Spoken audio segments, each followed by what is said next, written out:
So now we're going to have roundtable discussions with our professors.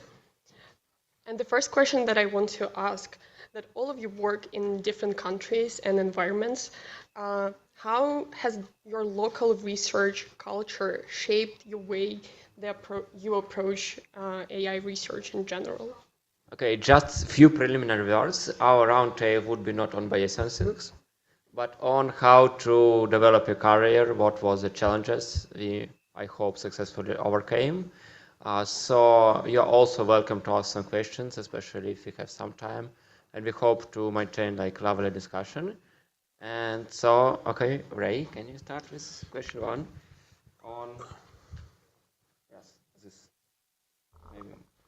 How has your local research culture shaped the way you approach AI research? So what we have in Australia is you've got faculty, and they'll have a small research group, which may be a postdoc or two, and some PhD students, and then some master students. Sometimes there's bigger projects if there's money comes in for a joint project somewhere, in which case you'll have multiple faculty and people on that. And each of these groups tends to be somewhat self-contained, so and fairly independent and competitive.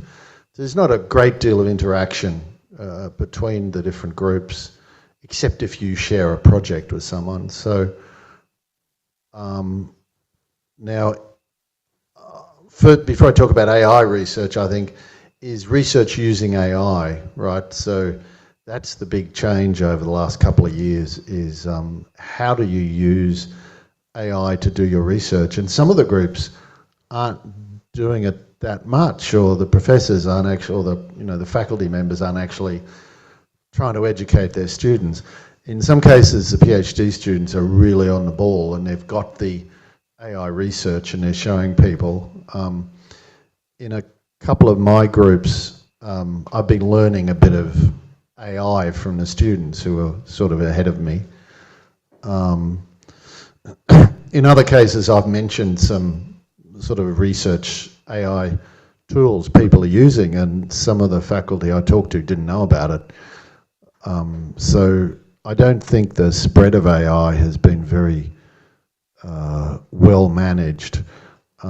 What the university does is very basic. You know, they'll do a 1-hour tutorial on prompting in Gemini, you know, and that'll be given to the faculty. They'll do some very basic stuff that's long since been superseded, and we don't care about it anymore. But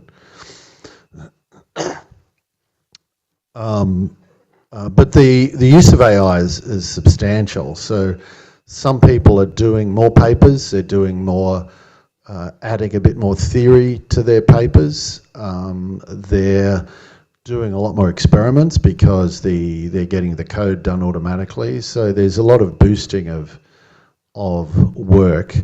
I don't know particularly of groups that are sort of cheating or somehow producing large numbers of bogus papers. That wouldn't happen generally at Monash because it's a high level university, so people wouldn't be trying to scam.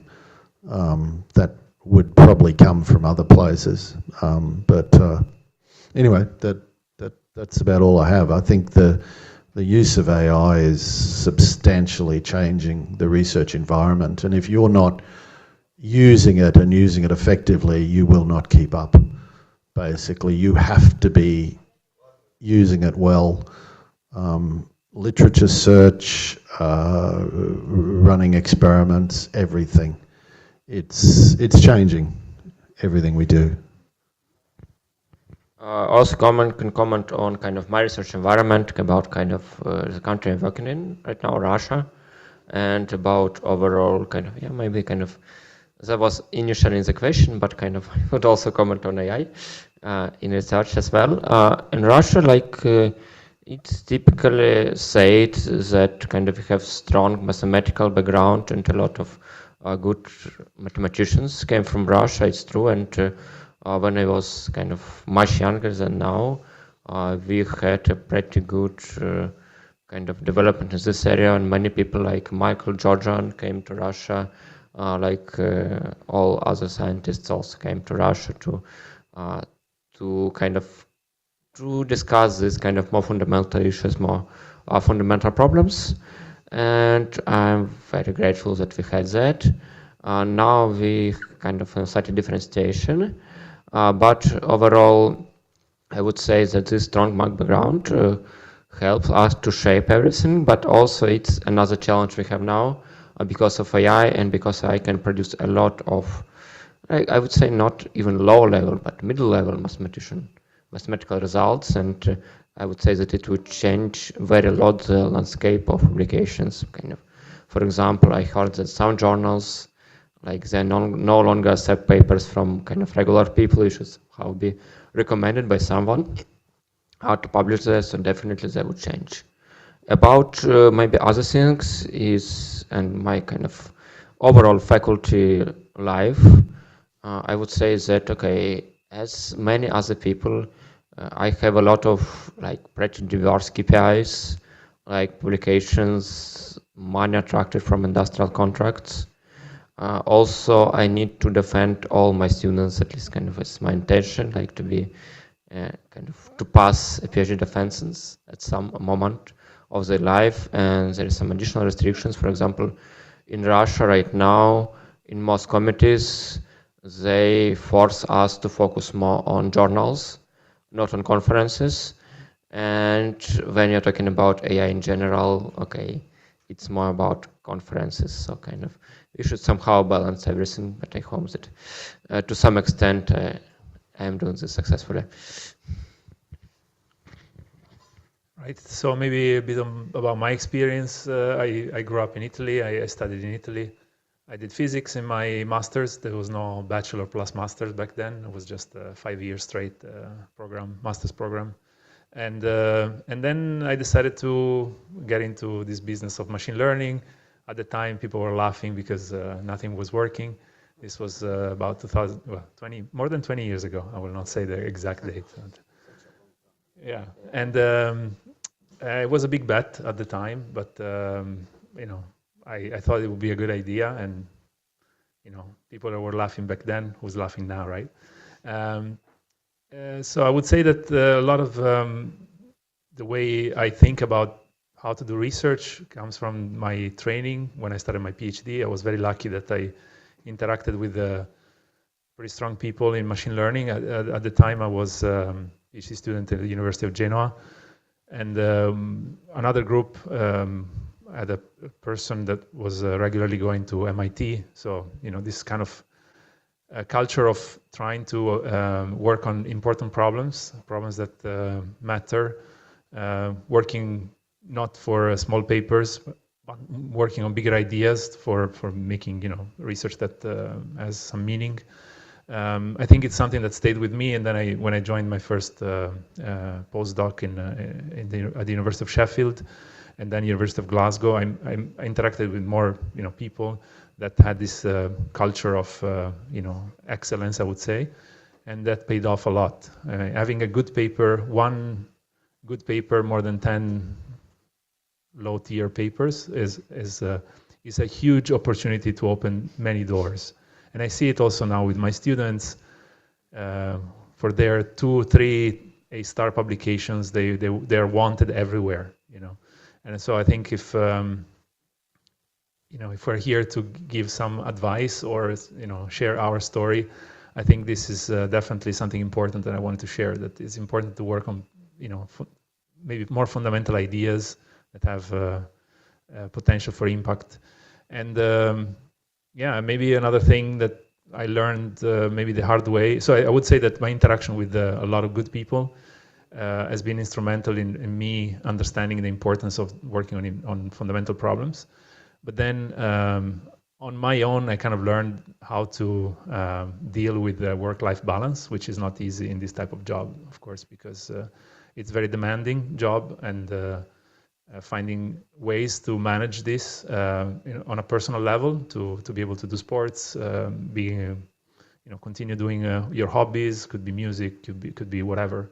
I think it's very important and maybe underappreciated. If we don't work 16 hours a day, we feel like we're not doing enough, and this is maybe something we should revisit, discuss, and understand that maybe 16 hours a day for 7 days a week is too much. Okay, I've been there, and I don't recommend it to anybody. I see you guys are very. This is a group of people that works really hard. I could see it these days, and maybe something to discuss further. And I would say also that the interaction with the people is very important. So if you can talk to people, you would be surprised how much the rock stars of machine learning are the ones that are most accessible.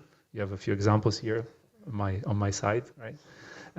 But it's also true at conferences. If you go to these big shots, most likely they will be the ones that will give you more time than not big shots. Yeah. I will talk about two perspectives. I'm also from Russia, and I now work at MBZUAI, which has probably the CMU environment, which brought us by our leadership, which is more like US experience. So in Russia, I don't want to say bad words about Russia, but there's so much bureaucracy in Russian universities. People care about you have to get 3 Q1 papers or then 5 A-star papers, and then we fit our KPI. That cannot be 4 Q1 papers and 4 A-stars. It has to be 3 or vice versa. If you have numbers not right, you are in big trouble. So at MBZUAI, and I guess in the CMU environment, nobody take bloody care about these KPIs. There's no KPIs. If you have 5 papers, go and make 10 papers. You go for the top tier conference, the top tier journals. And what is Q1? You have to go for the top 1 journal, not Q1 journal. It's 25%. Everybody can do this, right?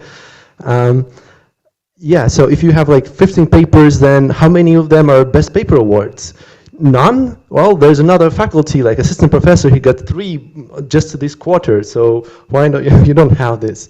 So this is safe-based driven environment where people are just go and try to make as much as possible in their limited amount of time.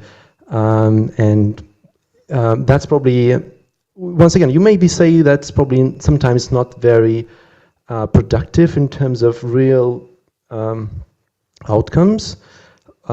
Because you have to go for frontier applications for buzzwords and everything else. But at the same time, probably that's helped our university to break into top 10 according to CS ranking in terms of publications on new RIPS and the big conferences, Yeah, so on the one hand side, it's, so on my team, we are trying to keep the core around uncertainty quantification, and you probably heard some buzzwords in my talk about agents, about some reasoning. That's exactly why, we have to follow the frontier, otherwise it will be not very interesting for, in general, would be not impactful for MBZUAI, for example.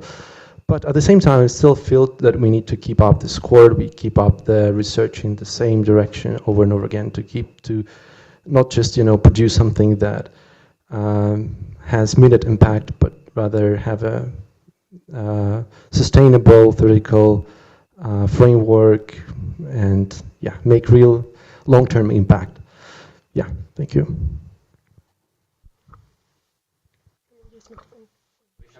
Yeah, it's okay. I don't need one. So I think you mentioned that students who do not use AI right now as a tool are making a mistake. But what was your mistake in your early days of your career?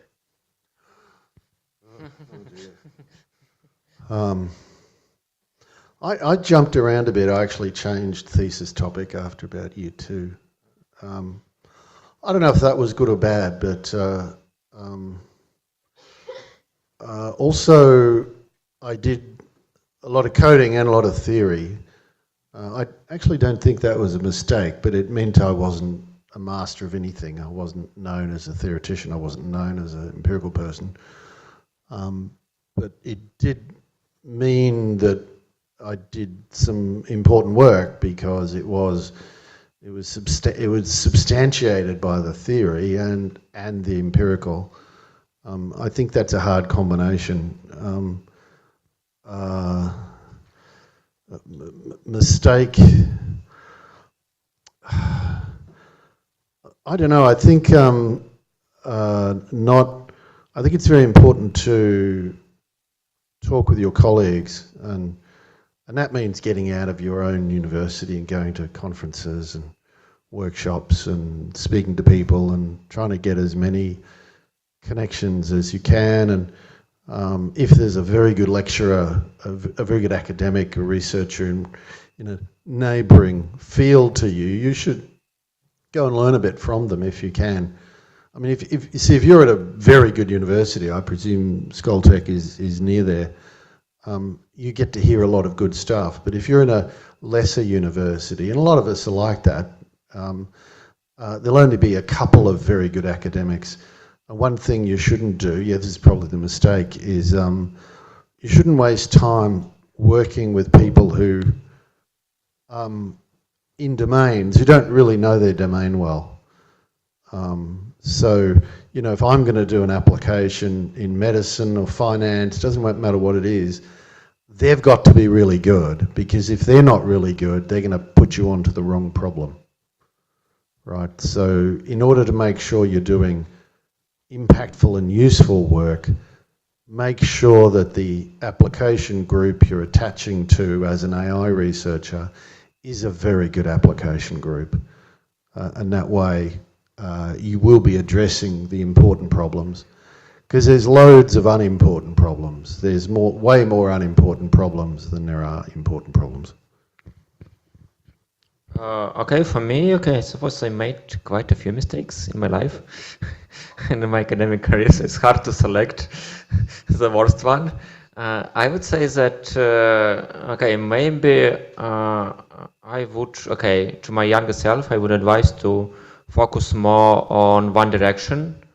Don't spend too much on kind of like startup industrial projects, so you need to maybe in your masters you see what you like, and then you try to either push an academic career, and then you can go to research labs like DeepMind, but you should not do 2 or 3 things simultaneously. It's very hard to do this.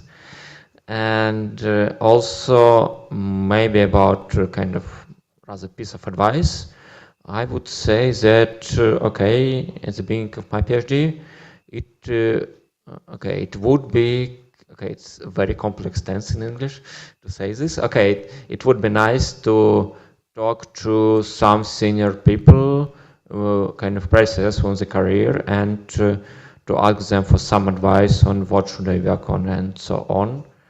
And also maybe I add to Wray, because actually if you first year PhD student or master student, it's very hard to find out about the problem that matters.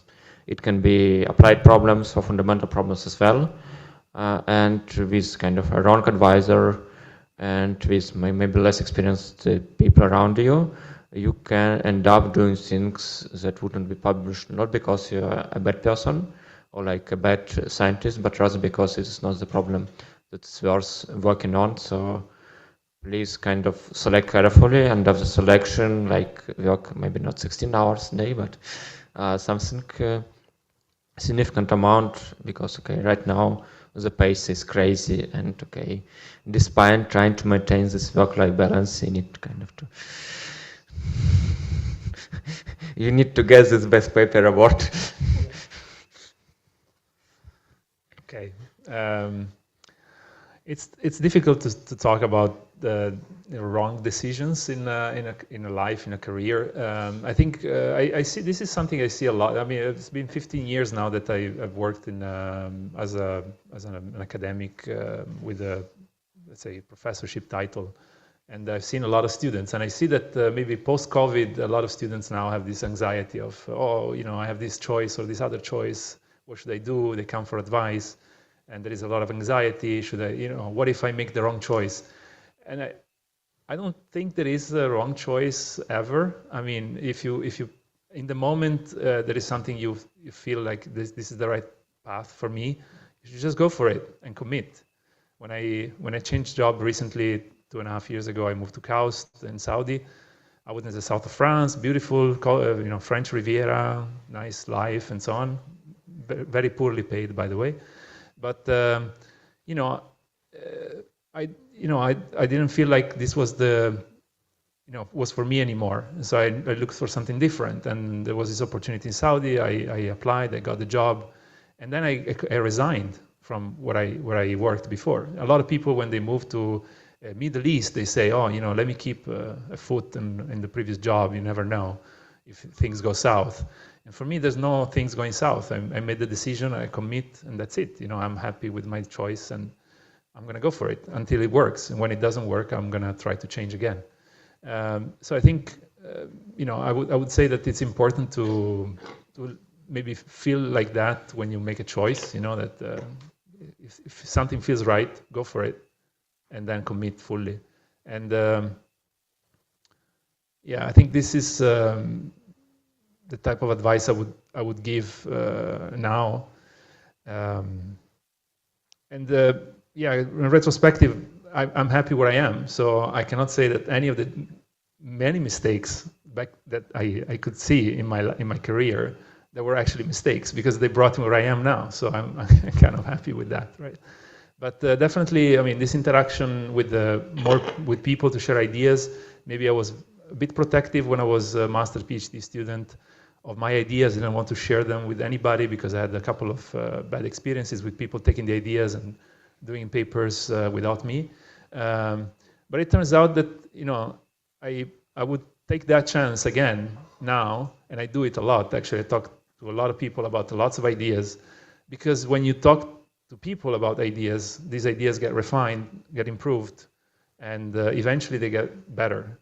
And when you write a paper and you have a collaborator in the paper that maybe didn't contribute to the idea, magical things happen, because by interacting with other people, and smart people typically can give you really a lot of their insights into a problem, or into a way to write a paper, or in the way to think about an idea, to think about a method. So I would encourage you to, if you read the list of my papers recently, I mean, the list of authors is very long, because I really like this now, to interact and share as much as possible my ideas with others to make them better. And it's inevitable that whenever I write a paper with someone else, when I even the reviewing process itself, I get very bitter about the reviews that are not good enough and so on. But there is always something that you can get from the reviews that can help you to improve the paper. And every single time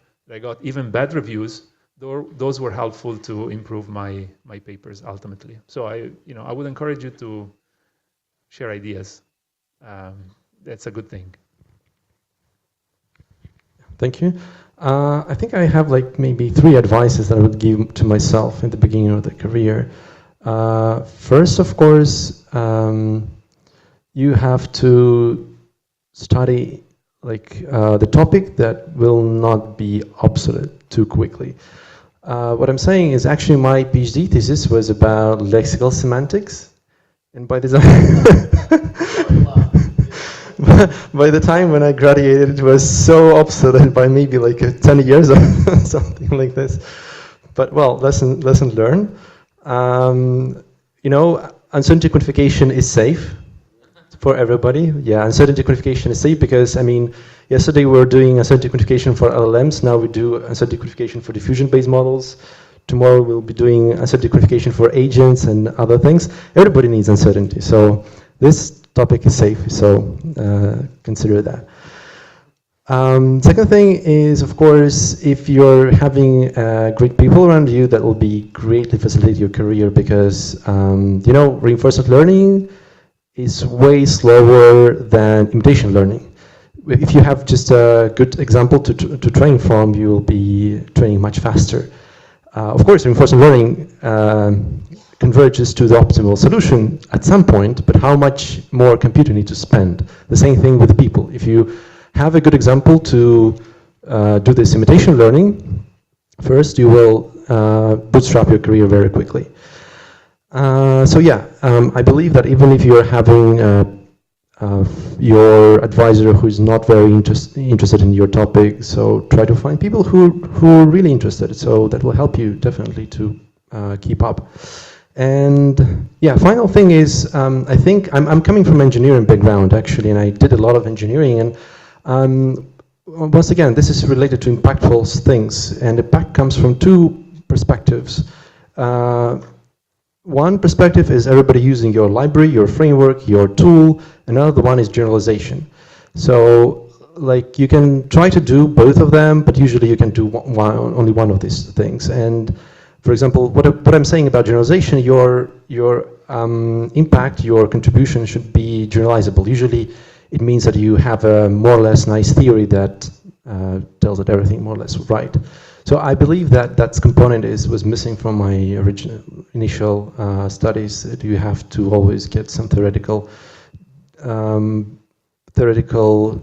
rails to go ahead and reach results that could be defended across many domains, tasks, and your colleagues. Yeah, thank you. I think all of you in some way mentioned that you shouldn't be afraid to go and talk to a professor or to somebody. And I want to share a little story, actually. The way that I got into the lab with Alexey, I saw him giving a talk, and I was too afraid to approach him afterwards. So I just figured out his number from somewhere and texted him my resume, which was bad, by the way. And somehow I still got into the lab. But I think this is not the most efficient way to approach anybody. Like, you should just go in person and talk to them. But what would be like the most efficient text or like the best text from the students that you can get and think, yes, I want to hire them, or like, yes, I want to work with them? So what is the best way to approach all of you? Just a CV, a brief letter and a CV. Don't, you don't write a long letter or a detailed research program, because that's irrelevant. Just a good CV and a brief statement, and that's it. I get lots of email, and at least half of them I delete immediately. But and your CV should make it clear what you've done. We want someone who has demonstrated they can work academically, right? You have to be able to understand the basics, which in our field is things like linear algebra we were talking about earlier, but also the ability to program. If you don't have to be a good coder, but you should at least be able to do some coding. So have it demonstrated in your CV. And we want to see some projects, that you've done some interesting projects. And then since it's research, we hope to see you've got a paper or two. Yeah. Okay, also my opinion, maybe the first thing you should note, like the best way to approach anyone is to approach him or her in person. Like personal communication is the best, because it gives much better impression of what you can do and what you can do. And it's kind of very helpful when someone is making a decision like to hire you. Also, typically people have some biases, and typically they feel that they know kind of personally are better than the people they don't know.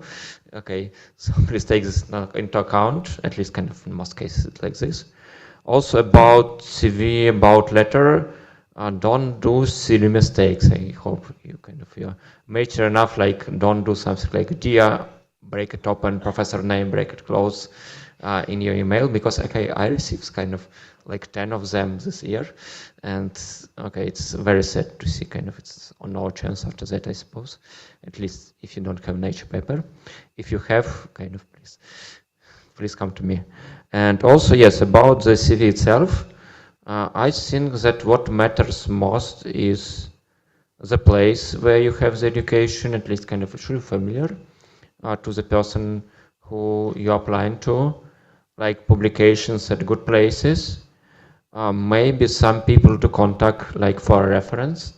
For sure it can be biased because kind of relationships between kind of advisor and student can be complex, but anyways, it's one opinion to consider, and it should definitely help for a person to make kind of a decision, because basically if you're decide to go to PhD, it's a pretty serious decision, like 4 years, kind of not all marriages live that long, so kind of people like advisors, like students, they treat this kind of as a great caution, and you kind of in a way should persuade them that you're good enough to complete like some big long project and don't die on the way.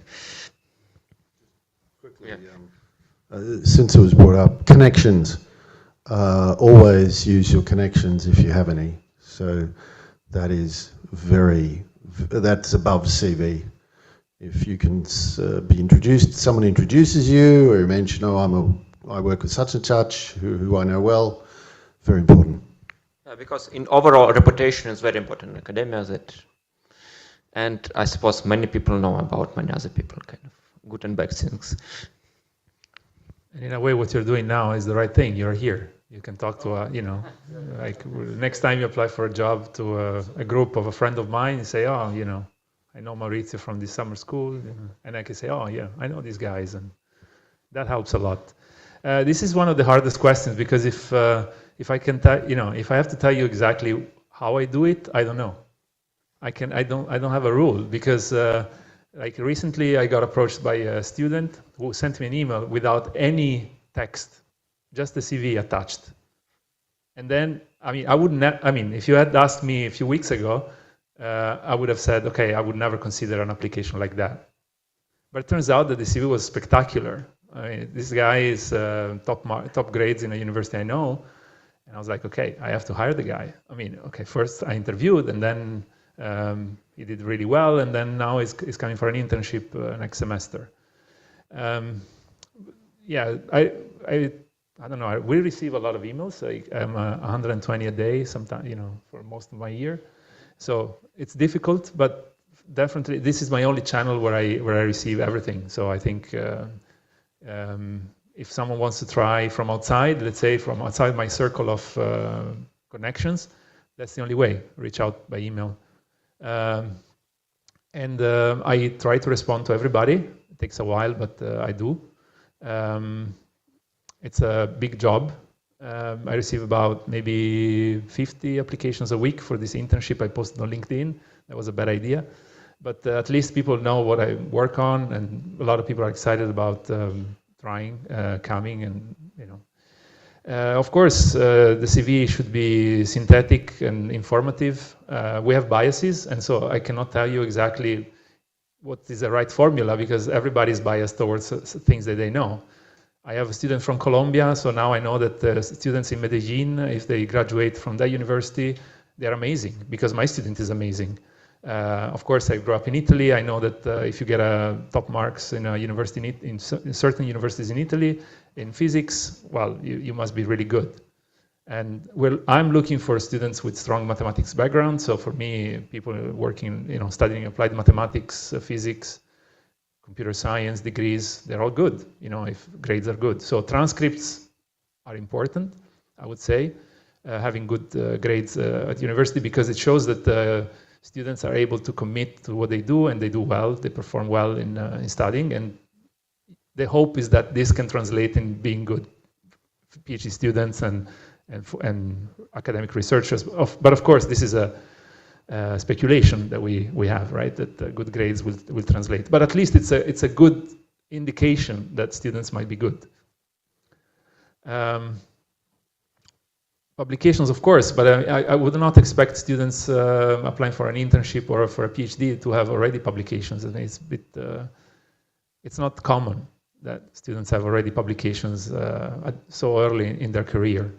But of course, if they have, it's great. So I would say that, connections are important, but if not, then reach out to the professor by email is probably the the only way you can approach someone and then hope for the best. I know that a lot of my colleagues don't respond to emails because they receive too many, and yeah, and that's a tough job. But yeah, that's the kind of things I could say. The internal bias we have is impossible for you guys to know, because I don't know even my biases. But I know that I can tell you that for the university I know, in certain countries, I know that people graduating from those countries with from these particular universities, they must be really good. And so those applications I pay a little more attention. But I try to pay attention to all applications, if that makes sense. But of course, for those that come from universities that I know, for sure, I can say that if they have good grades, I'm more inclined to go forward for an interview with them. In my case, make pull request into LM Polygraph. Like we have libraries, I was talking about that in the morning. So if you're, manage to make a pull request and it will be decent, like I like attention to detail, let's talk. I mean, if you want to do something like we're doing, why not? So yeah, many people, there are many good people coming to me, and sometimes they're coming, I want to do this topic. I said, okay, you're a great researcher, great engineer, but your topic is completely misaligned with mine. So if you show that you have looked into some papers and you can make a decent contribution to our software, it's a great way to start talking with us and maybe start writing papers. And from that point, let's see how you perform, and we can invite you to as a master student or a PhD student or intern. And of course, I mean, the good background always helps. Like if you know some person that I know and, you have great school or great marks, that's always helped, that reduces uncertainty. But the main thing is that you can perform, we can deliver, and in the area that we are currently actively researching. So that's probably the main thing. If I can maybe add one thing, sometimes I also hired students or postdocs that work in slightly different topics than mine, but because they're great, I said, okay, come and let's have fun. Fortunately, I have this opportunity to not being so constrained of saying, okay, I only want to work on certain topics. I have the flexibility, let's say, because the funding is flexible, that I can explore different opportunities. And I think it's, for me, it's rewarding because I learned something new, and I give an opportunity to someone that is excellent. I mean, recently I hired a postdoc who got the award for the best thesis in Latin America in statistics, and the topic is on copulas, which is something I don't really work on in statistics specifically, but it has connections with normalizing flows and a lot of things that we do in machine learning. So I said, okay, you come, we'll figure it out. And I think, in my case, I like doing these type of things. So you see, different approaches, I would say. I think it's different budgeting schemas. Sometimes you just get more students for free, and in our case, it's not. So I think before applying, you should know who you're applying to. And my question is how to choose a good mentor and advisor before you actually work with them. Let me begin by just mentioning a few things a good advisor is going to do. They have to guide you on what are some good topics. They need to help you with the reviewing and writing process. So when you submit a paper, they should help you look at the reviews and understand what they mean. Then later on, they need to be helping you get say internships or sort of suggesting places to follow up and using their connections to try and help you get work. Some of the students we have, they talk amongst themselves, and so they'll ask the existing students who are working with the supervisor how it is, and that supervisor may have a reputation, and then that will that reputation will be sort of part of what you have to have. So if you know some of the people who are working with someone, you might ask the students, their students, if you happen to know them socially. That's something I've seen done quite a bit. It can happen in a single university where, you know, maybe you're a master's and then you want to apply for a PhD, so then you can talk to the other masters or PhD students, so that works. Perhaps the main top level thing is the difference between an early career, mid-career and late career. So I'm late career. These guys are probably mid-career, is that right? So, not all, but early career should be working closely with you a lot more. So you get the opportunity to have a close working relationship, and they should know their area a lot closer. Late career like me, we know the general stuff, we have a good perspective, we've got connections, but I won't be as good at working in a particular thing because I cannot do that. Mid-career is probably pretty good because they know enough to be able to really help you in supporting a particular area, but they've also got experience in the reviewing and writing, more experience in the reviewing and writing process. You should look at the supervisors to see what kind of funding they're doing. Funding is very important. You want to find out, can you get travel?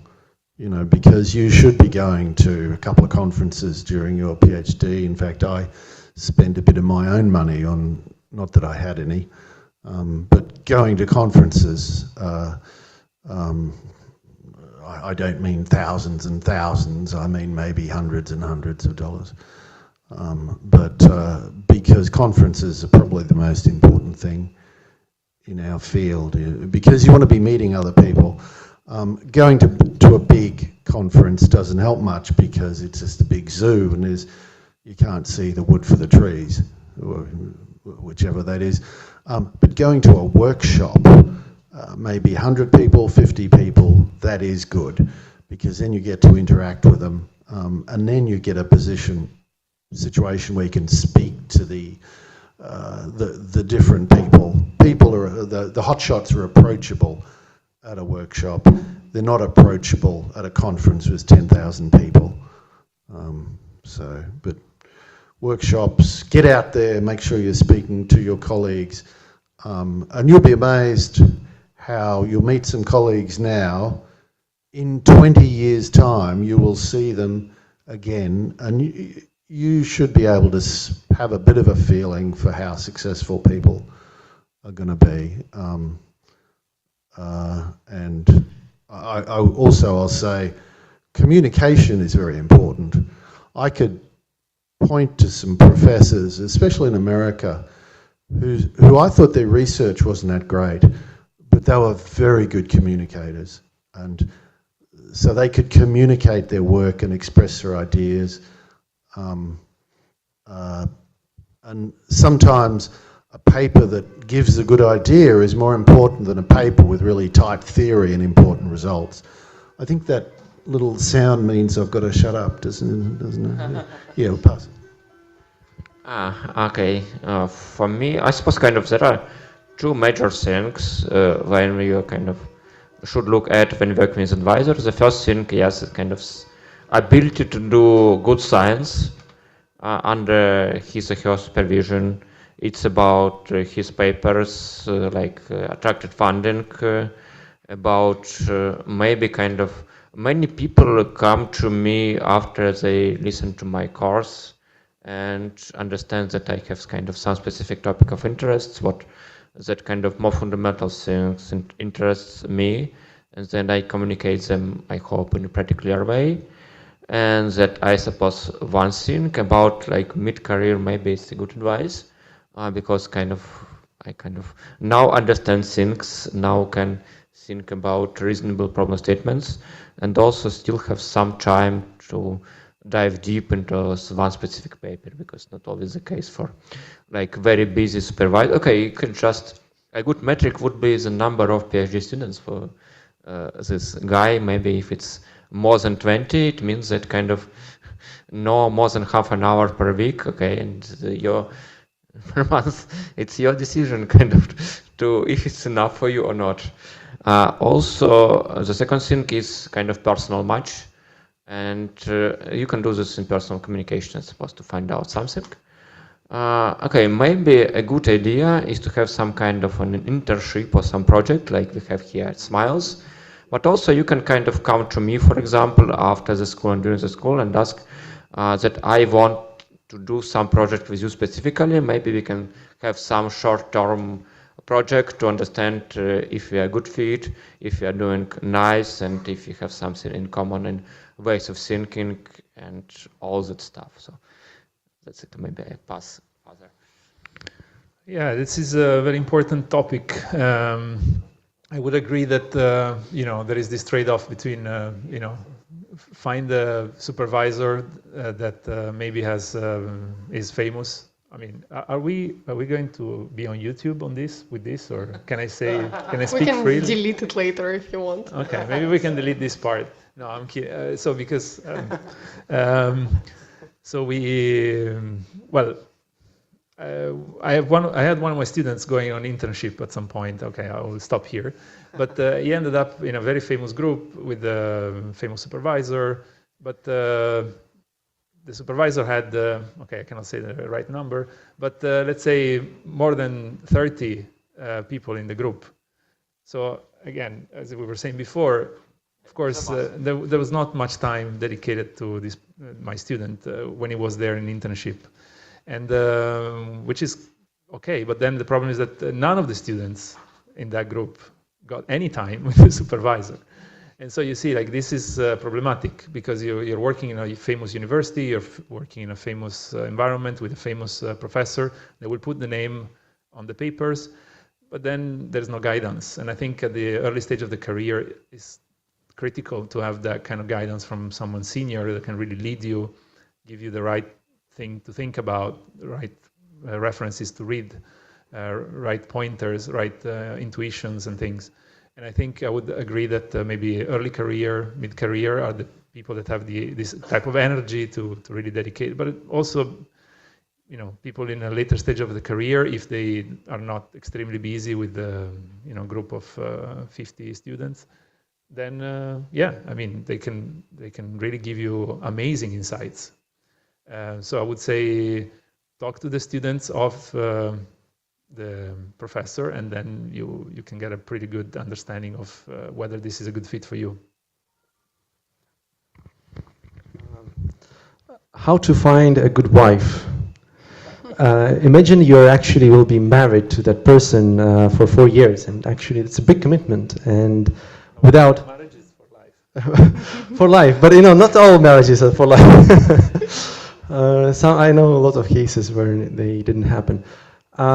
Yeah, so you need a good chemistry with your supervisor, and I think the only thing you can do is date many, people, try to work with them, and date with people in good places, try to work with them, and maybe at some point you realize, okay, I'm really like this particular research direction. I'm thrilled. I have some supervision help. Actually, the good supervisor should provide you some postdoc or somebody who can guide you anyway. So maybe the faculty has like 30 or 40 people in the group, but somebody has to take care of you, and that's also might be a good option even if your faculty is completely busy. So yeah, I think that just try to work with the people through internships, through some schools, through some projects, apply, and at some point you will get, I guess, you'll find a match, and that match will be better than if you just apply and, like in old times, they bring a wife and a husband like the one day before the marriage, and then they hate each other through the rest of their life, right?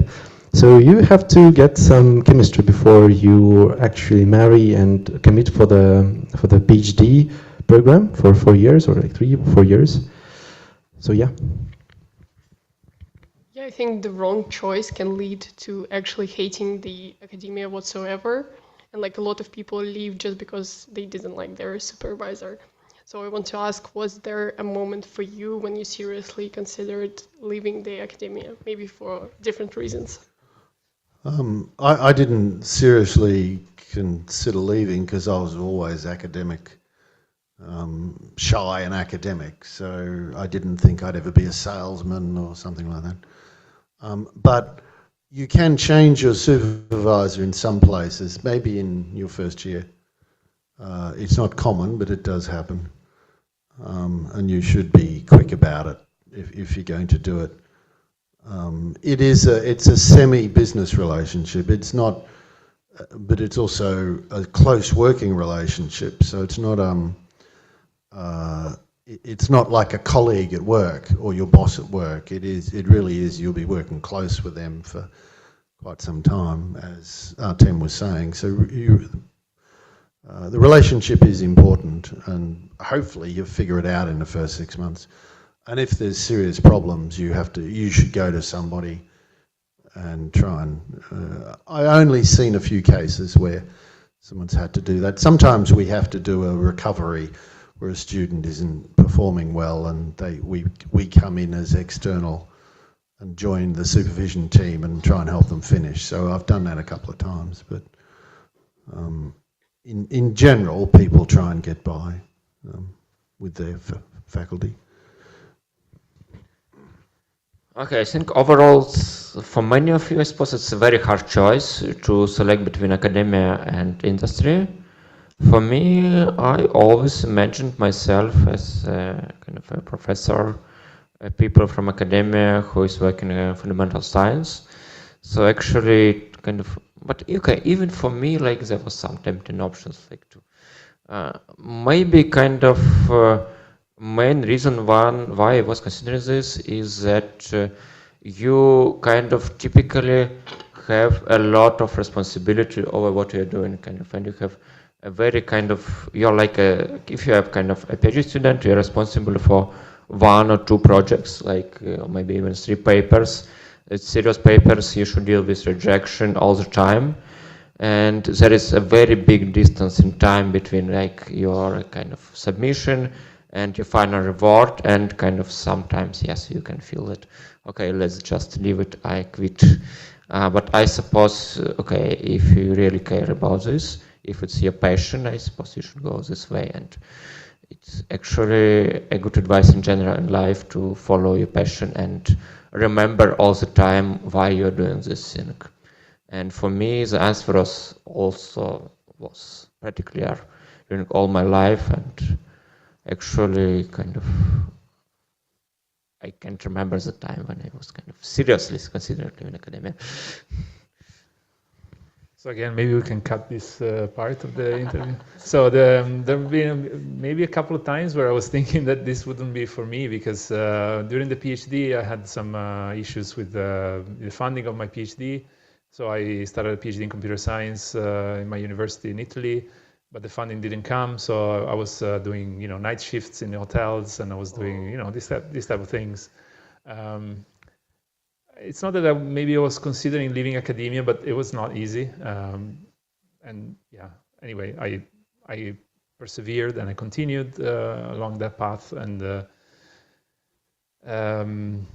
yeah, and then maybe COVID was also not fun for academics. At least in our field, I felt like we were a bit hopeless and a bit unuseful, I would say, during the beginning of the pandemic. I think it was really, maybe medical doctors that were the ones that were making a real impact in the world, and, people going to, be at the counter in shops so you could go and pay stuff, like people doing jobs of those kinds. And I was thinking, okay, maybe I should just do something else, like do something that matters for humanity or something like that. So a few times I thought about that. I still think about that at the back of my mind, that maybe we do something important, but maybe not as important as we could. I don't know if that maybe doesn't make much sense for you guys, but I don't know.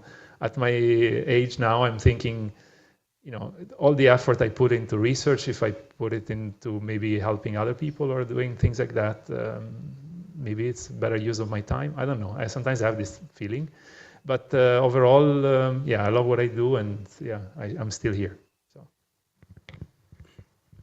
For me, there is no question whether it's academia or industry. It's more about research or not research. I think it's way more important.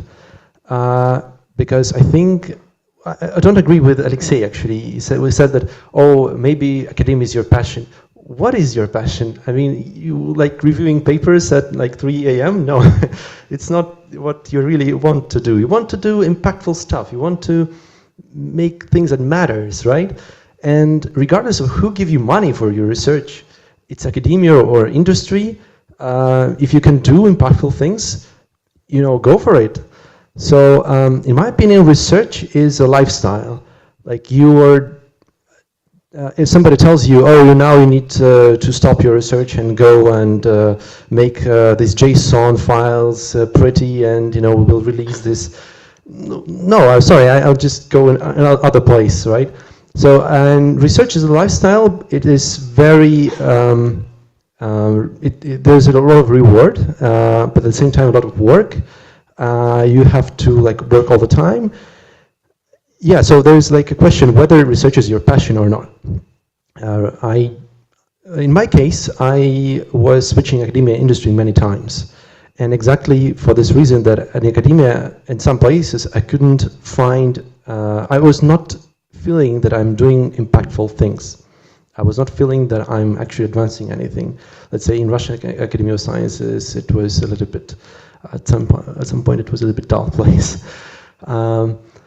So yeah, at the moment I think at MBZUAI we're doing a great job in general. But I'm not saying that I will not join industry one day again and try to, we look at the frontier labs, right? I mean, are they not doing the right thing? They're actually advancing the field maybe way better, better than any academic. They have a lot of data, they have a lot of compute, and that's a great place to make an impact.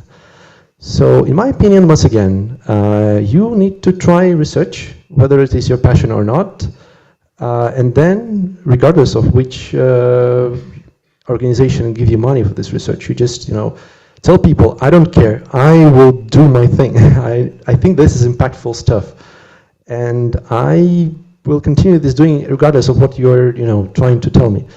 That's I guess how researchers feel in general. Yeah. Thank you. I think Maurizio mentioned something that a lot of students maybe faced or will face, is not having enough funding while you're doing your research. And I want to ask, because sometimes it feels like, because you in academia, it's okay if you're underpaid or don't have salary at all or work for free. So the question is how to negotiate your salary. When should you come to your supervisor and say hey, I've been doing this and this, please can we give me a raise? How can people approach this topic of money, which I think is very a lot of division in academia, and it's a hard question, yeah. In the Australian system and in VinUni, where I was in Vietnam, there's no sort of negotiation possibility. You get a fixed scholarship, and then if you want to, you can do tutoring, TAing, which is actually pretty good if it's organised well, and that's pretty much it. But you have to understand that you're not going to be buying a new car or getting new clothes. You're living a fairly cheap lifestyle for the period. So that's really how it is. You can't go and say, oh, I want to increase my scholarship. That's not possible. But you can get more tutoring, and that's the movement. I mean, when I finished 4.5 years, 5 years out. I had nothing, basically. I had a suitcase full of rubbish and a transcript. And that was that was enough to take on the world, really. So once you had your ability to work internationally, that's really what the PhD gives you. And to a lesser degree, masters, it gives you the ability to work internationally, and I think that was really the big thing for me. I suppose kind of when we're talking about kind of how valuable is specific student to me, I would say there are two aspects. One aspect being like doing strong science, like delivering good results, and another one like being kind of loyal, so I can rely on this person like in complex times, and basically kind of negotiating. The question is that okay, you should show your result and maybe kind of some extent show your loyalty, commitment, and basically it's maybe kind of attract attention to specific achievements. Also, you should understand that actually kind of when you're at some position at a university, it means that this position is funded and there is some specific constraint on funds, and it's very hard to kind of to increase this funding, and so kind of you should bring on the table something strong to make this investment possible. Okay, one typical example, you kind of earn a degree, like a master degree, or you defend a PhD thesis, and maybe that's the time to discuss and approach it not like I want more money, because okay, everyone wants more money, that's no new information for a supervisor, but rather maybe about kind of in general what career path you want to have and how it aligns with the laboratory of a person you are talking to. Yeah, I think I would say that most places salaries are not really negotiable. I worked in the UK. There is a fixed grid of salaries. I mean, you can kind of try maybe to negotiate a higher pay grade within a band, but it's very structured and very poorly paid, generally academia in the UK. France, Italy, I guess all Europe, Germany, Spain. I mean, there are some fixed grids. I don't think there's much room for negotiation. But I would say that again, I think it's always an investment to think about a degree or something that for your own development. When I worked as a postdoc, at some point I moved to UCL in statistics department, and in London I was paying 3/4 of my salary was on rent, and so I was losing money for a year essentially. And but I was working with a person that I thought would be a good mentor for me, and actually working with him has been a great thing for my career because he's been supporting me throughout my entire career, my journey, all my decisions. He's been supportive, or he's been advising me whether this would be a good idea or not. So so I think sometimes making this decision when you're young, you can still maybe risk a little more. And then in terms of, we're talking about money, we're talking about funding for research. Certain countries definitely have less to offer. I mean, I was in France, I got to the point where, we wanted to do something along the lines of using AI for sustainability, for example, which is a great topic. But a lot of companies got excited in the south of France to, oh yes, let's do it. And then there's no money to do it. Instead, KAUST, in Saudi, we have a lot more of these opportunities. So I felt like what I can do with my research can really eventually make a much bigger impact that I could possibly make in France. And I think also maybe in your career choices, you should think about these things, that if you are in an environment where this attention to solving problems for humanity, the environment, and so on, are possible because there is availability, there is the culture to do it, then maybe you should think about it. And so this may be another good advice I could share. Well, my thoughts on that is that you always need to understand why you're doing this, and that's actually is very related to the previous question, whether research is your passion or not. If research is your passion, academia probably is a good place to be in, and you need to try grab to this opportunity as much as possible.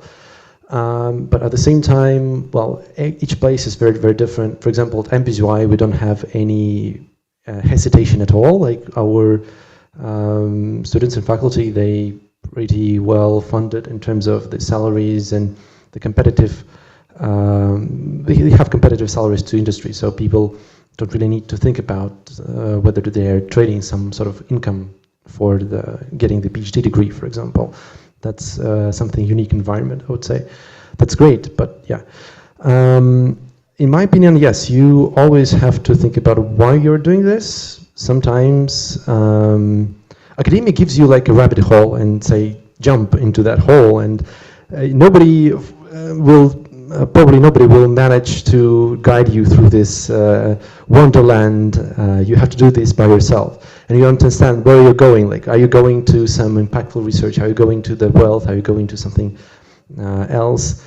So I think, yeah, it's important to understand why you're doing this, because you're really want to do research, or whether you don't want to do research, then maybe academia is not yours, because research is very hard work in general. Like people who I know, faculty at MBZUAI, they have zero free time, and that's you have to consider.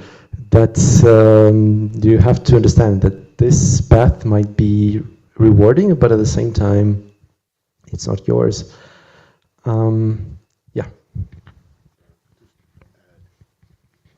Very quickly, one negotiation point you do have, how much travel you get, can you get conference support, and also computational resources. They're the things you can negotiate, even if the money levels aren't, the salary isn't negotiable.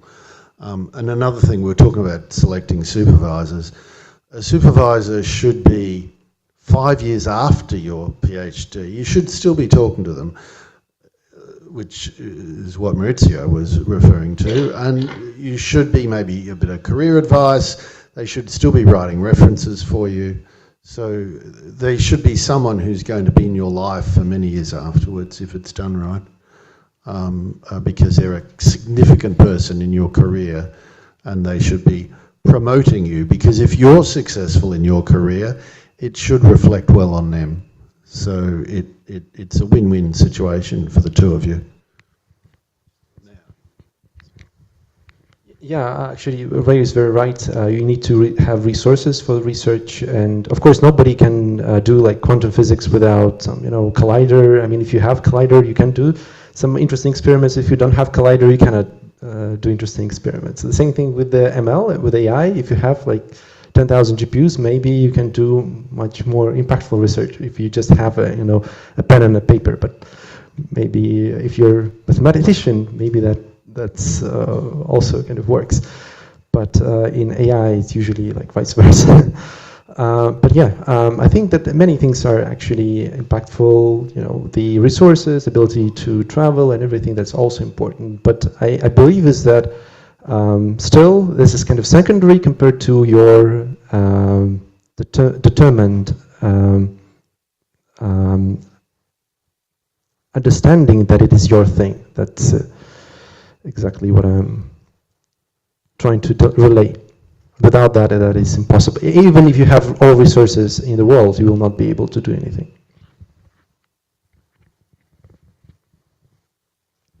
I think this leads me to the question, is work-life balance even possible in early stages of your career? Because if you work so much and you don't earn that much, is it best to just grind your way until you become a postdoc? I'll give an example. Women have a very specific indicator for work-life balance, which is having children, having a baby. So about some women I know have had babies, maybe in their 3rd or 4th years, and others, they won't have a baby until 2 years out. So that's just a thing. But I think it's your choice. If you want to work, and not have much life at all, well, that's okay. But at some stage, your life has to catch up with you.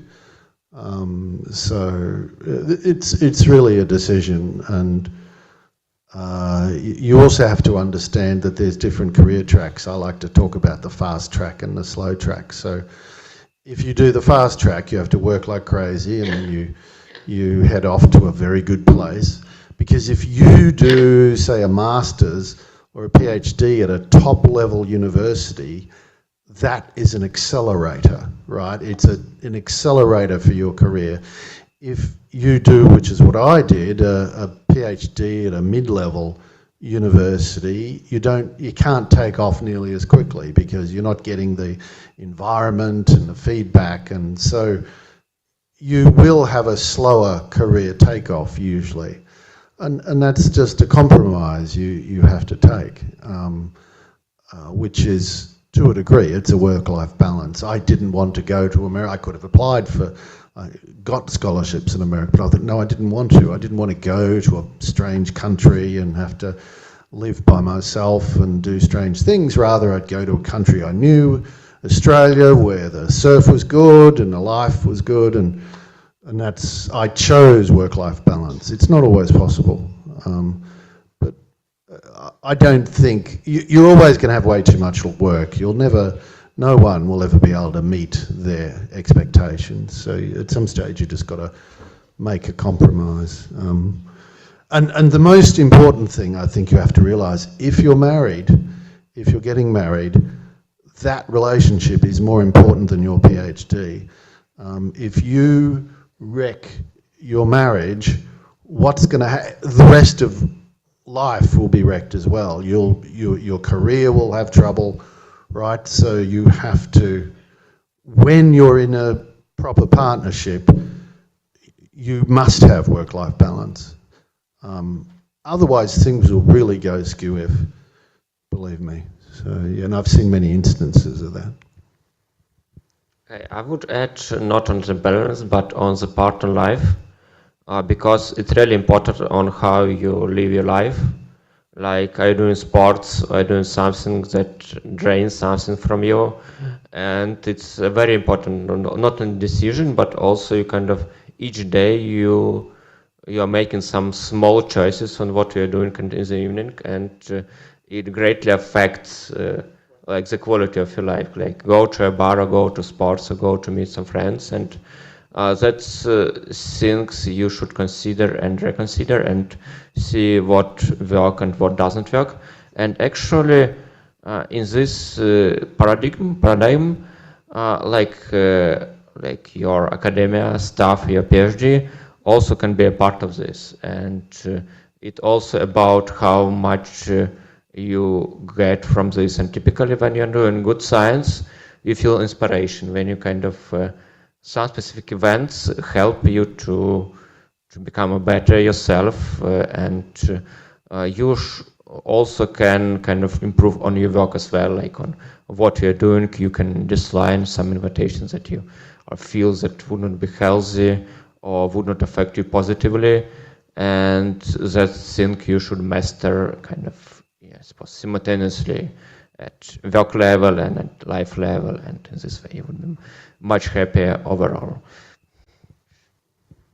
Yeah, I don't think we advocate enough for a good work-life balance. I think being healthy, like if you want to be a top elite athlete, you have to eat well, sleep well, take care of your body, and if you're a researcher, you have to take care of your brain.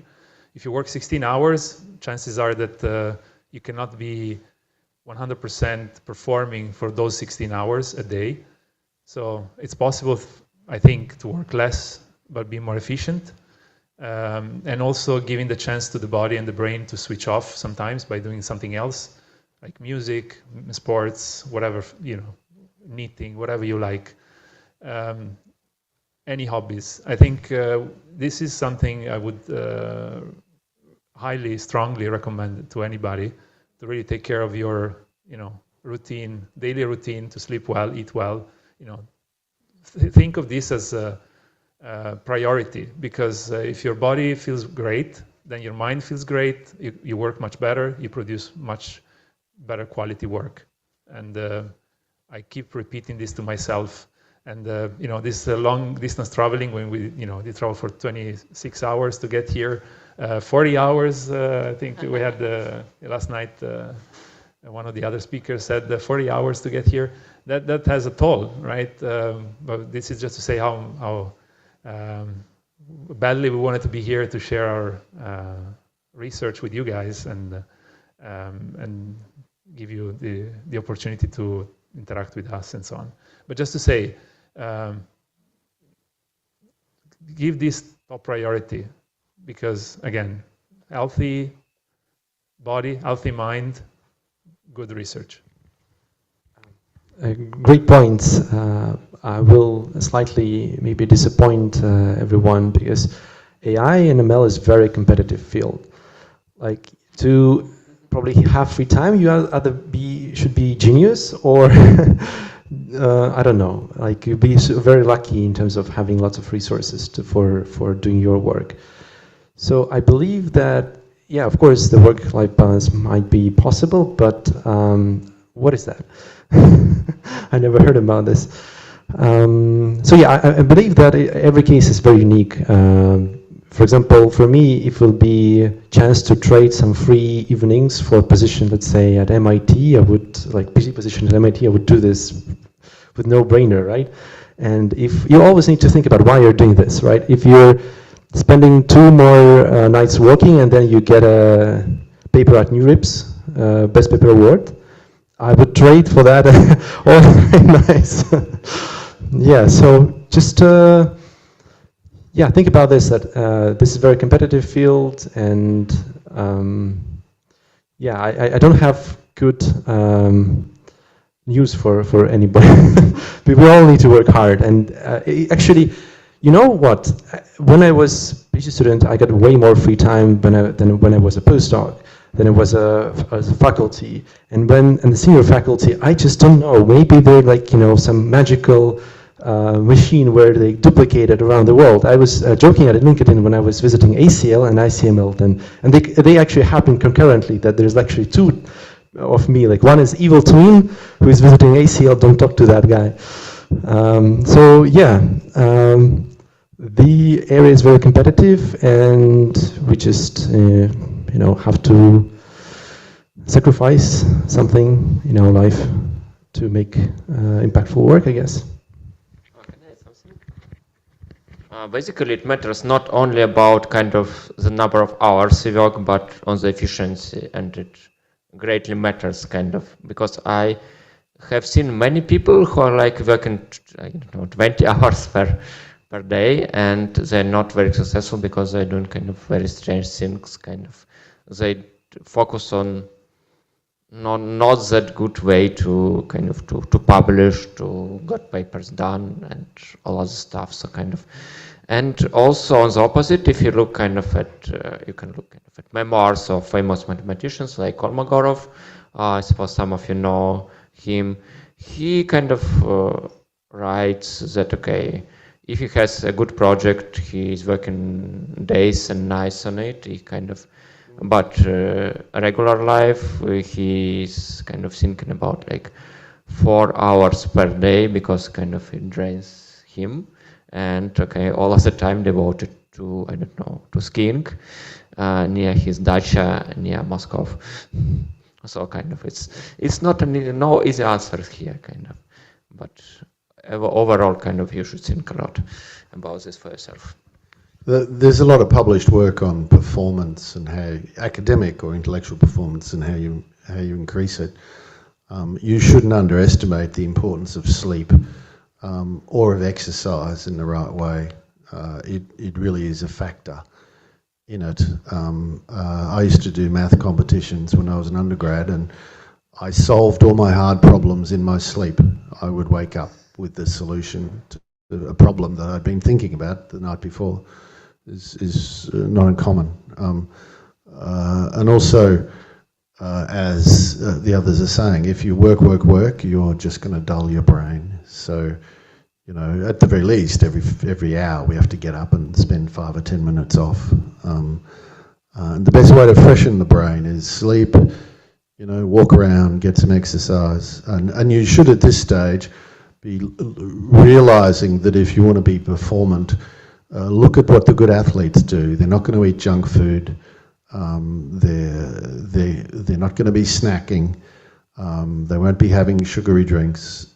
They'll be managing their diet properly, as well as other aspects, and they won't be overworking in terms of exercise. And I think you really have to be doing the same. It's probably a bit easier when you're younger, but as you get into your 30s and 40s, it becomes really important.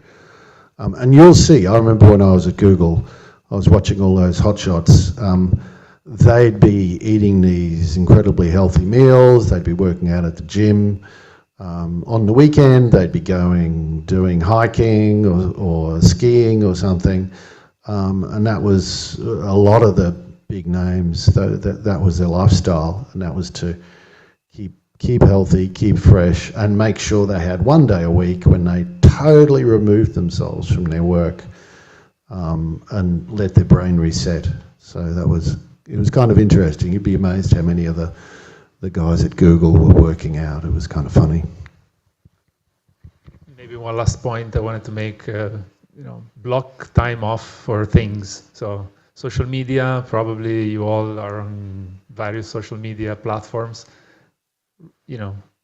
Whatever many hours you want to spend, just block them into one slot in your day, do it, and then forget about it for the rest of the day. I mean, if you do this, I do it for emails when I can. I try to block off 1 hour to look about my hundreds of emails, and then that's it. For the entire day, I just don't think about it. I mean, this blocking, I think, helps a lot for removing distractions. Okay, I think we have the time for the last How much time do we have? 10 minutes. 10 minutes. Maybe some questions from the room? Yeah.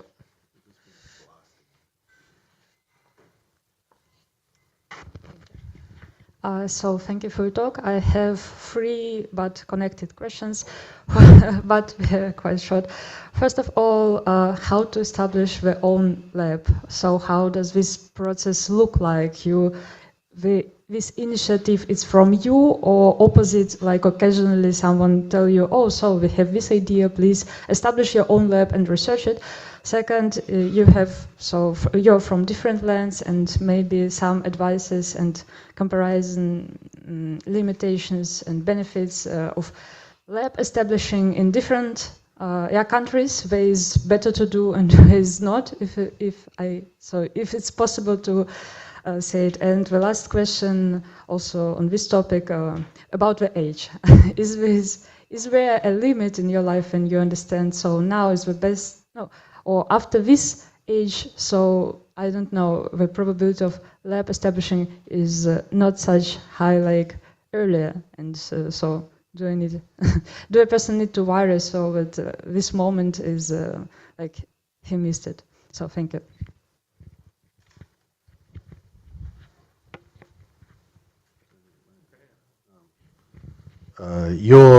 You're the smartest now you will ever be, and you're going downhill, and how fast you go downhill depends on how you look after yourself, pretty much. Half of my colleagues are now out of the business, and they couldn't, they're retired because they can't work. Just as an example, in terms of establishing lab, in many of the places I am, a lab is a front. It's just an advertisement. It's just some, a web page and things, and it's to try and help get money and a communication medium. But anyway, I think the other guys should talk about that. Oh, not an easy question, but.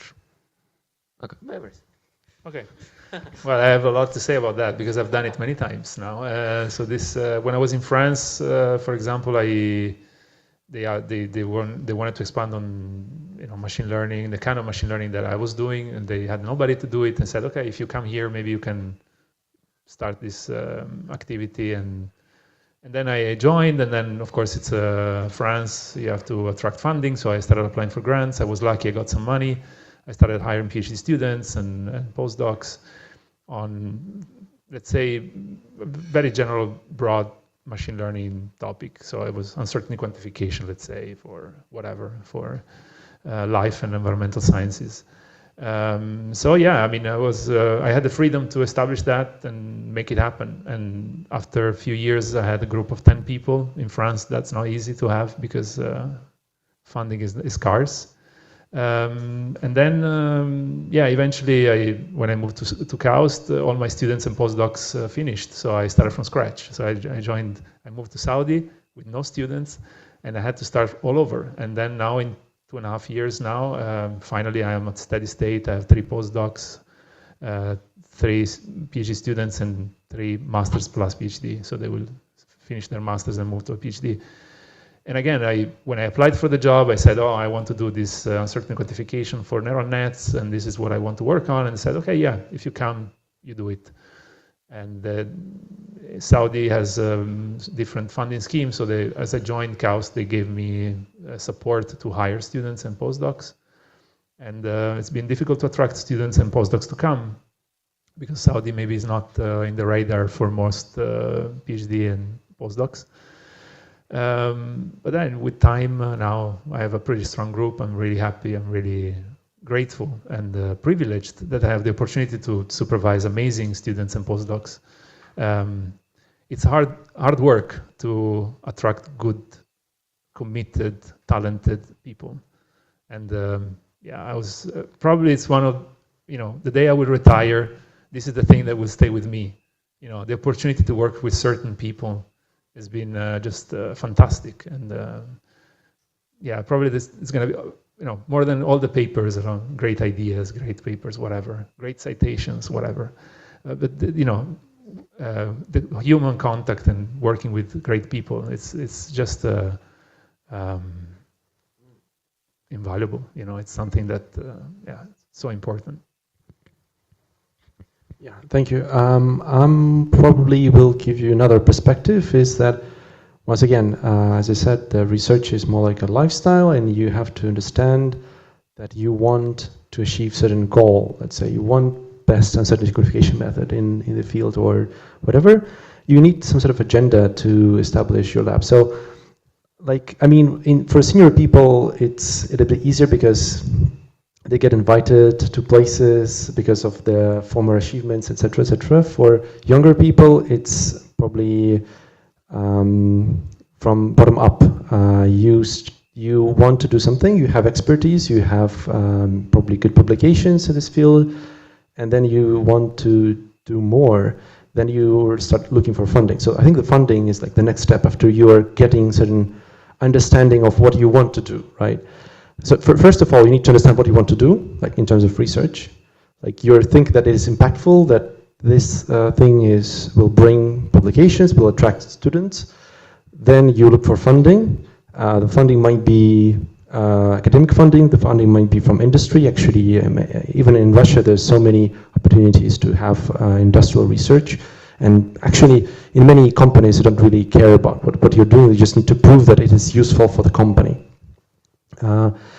And yeah, finally, at some point, you will probably come up with some opportunity, and you have to be prepared with, with this deck of slides, ideas, and your expertise, your portfolio, so they will trust you and give you some funding. And I think that actually the many startups, not just academia, there are also startups that also will be happy to invest in your research. We see like a lot of great startups, like Inception Labs or other, any of the startups, Mistral, that doing actually great frontier research in certain areas, practical applied areas. So that's also another opportunity to establish something that is yours. Not exactly academia, but that's another option. Yeah. So once again, expertise, slide deck, now then funding, and then you're good to go to start your own lab. I would not say that it is a binary variable. Like it's not like you have lab and at some point you don't have lab. It's a kind of thing that happen gradually. So you kind of finish a PhD, you know, a postdoc, then you have like 1 or 2 master students, then after like 1 or 2 postdocs, you know, kind of an assistant professor, and then kind of you have some postdocs now, maybe kind of PhD students, master students, and at some point you're like, okay, I have a lab now. So it's not like kind of about the funding, it's also like this kind of typically like for master students, at least in Russian universities, basically you have you don't need any funding, but good to have some grants, good to have some projects, and eventually you master on how to acquire money. And so you have some money, then you have more money, fortunately, and so that's it, kind of. It's not like this. Yeah, I just wanted to also add, I think one important thing, once again, is dedication to this idea. My colleagues who recently, I think, got assistant professor in Edinburgh, when I asked him, how many places did you apply to? And he said, I applied to 50 places.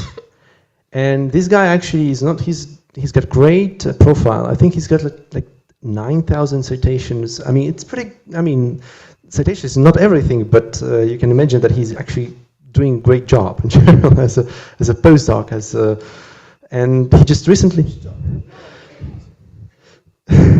yeah, well, I mean, he's doing a lot of ethics and other impactful stuff. But yeah, so he applied to 50 positions, and maybe he got like a response for like from 3 or 4, which offered him opportunity, and eventually he landed himself in Edinburgh, and now he's developing his own team. He's also complaining that there's basically no time at all because all this administrative stuff that he has to do on top of the research, because before he was doing only research, and now he has to do administration, research, teaching, mentoring, and many other things. So yeah, you also need to understand why you're doing this. Like imagine you're getting your own lab and then you'll become disappointed about that as well. So yeah, dedication is also very important. Yeah, I think our time is limited. Final words from each of you. No final words? Okay, for me it also would be very brief, kind of good luck. I hope you learned something useful. Yes, kind of, if you have some other question, I suppose kind of I and my peers can help you kind of later in person, maybe if you have some specific question to a specific person and you're too shy to ask them out loud. Yeah, feel free to grab us until we're here. I leave at 7 p.m. from the hotel tonight, but until then I may be now around for a coffee break if you want to chat, or later on send me an email. Just write SMILES on the subject so I can identify that it's one of you guys.